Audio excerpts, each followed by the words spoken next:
Like if you found the video valuable. The rain came down in sheets, drumming against the windshield as Aaron gripped the steering wheel tighter. Midnight highways had always calmed him, but tonight something was different. He had the unsettling feeling that he wasn't alone.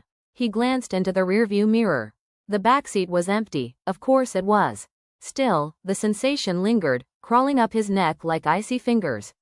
He laughed nervously, trying to shake it off. Long hours at work, little sleep, and too much caffeine. It had to be his imagination. Then he heard it, a faint tap tap tap from the passenger seat. His eyes darted to the right. The seat was empty. He swallowed hard and turned the radio up, trying to drown out the noise, but the tapping grew louder, sharper, until it sounded like fingernails on the leather upholstery. Aaron swerved slightly before regaining control of the car. His pulse quickened. He reached out with a trembling hand, touching the seat. Smooth, cold, nothing unusual, but when he pulled his hand back, there was a smear on his fingers, dark red, almost black in the dim light. Blood. He jerked his hand back as if burned.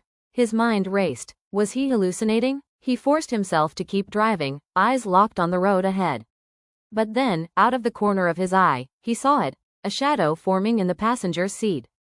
It wasn't a reflection. It wasn't his imagination. It was a figure. A woman, pale and soaked, her eyes wide and unblinking. She said nothing. She only stared. Aaron slammed on the brakes, tires screeching against wet asphalt. The figure didn't vanish. It leaned closer. Water dripped from her hair onto the dashboard, each drop impossibly loud. "Why didn't you stop?" she whispered. Aaron's heart nearly stopped. What? His voice cracked. Her expression twisted, grief mixed with rage. Why didn't you stop, that night? His memories came rushing back, ones he had buried deep. 2 years ago, a storm just like this one. He had been driving home late, tired, careless. A shape in the road. A woman. The thud under his tires. He hadn't stopped. He had convinced himself it was nothing, just a stray animal. He had driven away. Now, she was sitting beside him. The woman's voice grew louder, echoing in the confined space of the car. "You left me there, in the rain. You left me to die." Aaron's hands shook violently on the wheel. I didn't know." Her pale hand lifted, pointing toward the edge of the bridge ahead. "It's time to finish the drive." "No," he shouted, pressing his foot on the brake. But the car didn't respond.